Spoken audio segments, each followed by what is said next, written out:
Hi everybody, welcome to our tutorial on co-washing. We're going to begin by talking a little bit about some of the benefits of co-washing and then just do a really quick and easy tutorial.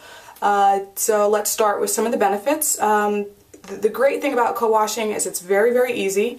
It is essentially using conditioner as you would shampoo, and it tends to leave the hair a lot more moisturized, a lot more manageable. It helps you retain moisture in the hair because you're not exposing the hair to the harsh detergents normally found in shampoo, and it leaves the hair very fragrant and very soft and manageable. So co-washing is great, particularly if you work out a lot and you want to kind of remove the sweat and dirt from your hair, but also leave the hair feeling nice and clean without being stripped. And it's super cheap because you're just using one product, and oftentimes the best product is just a cheap conditioner you can find at the grocery store that you have lying around. So it's a very, very economical way to wash your hair. And that's pretty much it. I've written a whole article on some of the benefits of co-washing, so I won't bore you now. So the first thing you want to do when you co-wash your hair is to get in the shower and just really try to rinse the hair for at least 3 to 5 minutes. And that's just going to kind of help remove some of the dirt, some of the sweat, some of the oil from the scalp, and just prepare the hair so that it can absorb the benefits of the conditioner. So all I've done so far is just gotten in the shower and rinsed my hair for 3 to 5 minutes and just kind of letting the force of water rinse through the hair. And then I hopped out. So I'm going to be using a conditioner, again a cheap conditioner, VO5, great, anything you have lying around, Tresemme, anything you can get like 32 ounces for $5 or $6 is great because it'll last you a long time, particularly if you co-wash every day. So I'm actually using a dry and itchy scalp conditioner that I have a big tub of, and that's only because my scalp gets a little bit dry in the winter. So I use that. So right after you wash your hair, or rinse your hair, you're going to take a fair amount and you're going to apply it directly to the scalp. Okay, so I'm just going to took about a quarter size amount and I'm going to put it right up in the scalp, right like this. And now what you're going to see me doing is almost imagining this is like a shampoo. So I'm just going to be using my fingers, the kind of pads of my fingers, to really put the product right up against my scalp and almost kind of scrub it, but again using the pads of my fingers and not my nails. So I'm just going to really try to massage the scalp with my fingers, and that's going to help just sort of lightly exfoliate the scalp. And again, we don't want to scratch it, we just kind of want to exfoliate it. So I always apply the conditioner to the scalp first, so that when the hair is rinsed, you're getting all of that exfoliation power and all of the sort of dirt and sweat dislodged, and letting it rinse from the scalp down the lengths of the hair. So again, I'm just massaging the scalp, and it depends on the conditioner, but you should feel a little bit of a lather.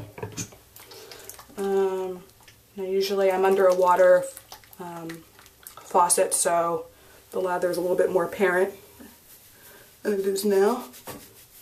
Again, just doing a really thorough massage of the scalp. I'm just really trying to get as much of the product in there so that we're really cleaning the scalp as much as possible. Massage, massage, massage. Really try to get the bottom of the hair. And remember that, if you're working out a lot, this is usually where the headband is, kind of around that front section. So, you want to give a little bit of extra attention there, because again, that can be a place of buildup. Okay. Then, after I do the scalp, just do one more section. So, one more thing, that the reason why I try to get 32 ounces of conditioner, cheap conditioner, is because you can see I use a lot. I really want to try to clean the scalp as much as possible. Okay. Then after you've thoroughly massaged the scalp, you're going to apply the product to the length of the hair. And you want a generous amount. Really try to make sure that you're covering it, all the hair, so that it's very, very well conditioned. And while I'm doing this, a couple questions that I'm asked a lot about co-washing. The first one is, how often should you actually wash your hair with shampoo? I mean, it depends. It kind of depends on the activity level of your lifestyle. I tend to, even if I co-wash daily, which is often what happens when I'm exercising a lot or in the summer, I'll always try to shampoo at least once a week or once every other week, just to kind of almost like clarify the hair a little bit, remove any product buildup.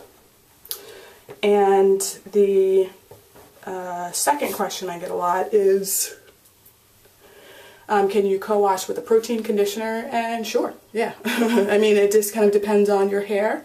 Your hair will tell you what it likes. So I like a moisturizing conditioner, but if you find that a protein conditioner gives you a little bit more body or volume and it doesn't dry out your hair, I say go for it. So, and that is pretty much it. I just kind of massage it down the length of the hair, really trying to keep it nice and conditioned. And then I will leave this in and finish lathering and, washing my body. And after I rinse off the soap and the lather, I will then rinse the hair again for another 3 minutes. So that's pretty much the process I use for co-washing. And it does take a while to kind of make sure you get all the product out of the hair, but I do just like leaving it in as I wash my body, just to, almost act as a little bit of a deep conditioner. So, but you can rinse it out immediately if you'd like. I just find that this leaves my hair a little bit softer. And that's pretty much it. After I rinse the product out of my hair, I will apply my leave-ins and my serum or moisturizer and either roller set my hair. It depends on if I'm going to be working out a lot. I probably won't roller set my hair, but I'll usually do something that can dry overnight, like a braid out or Bantu knots or something like that, especially if I'm going to be working out and co-washing within a day or two. So it kind of depends on, what your lifestyle is like and your styling preference. But yeah, that's pretty much the process that I use. So I'm going to go ahead and rinse this out and finish my regimen, I guess, for today. I hope this was helpful. Please leave any questions or comments underneath the video and I'll get back to you as soon as I can. Okay, thanks.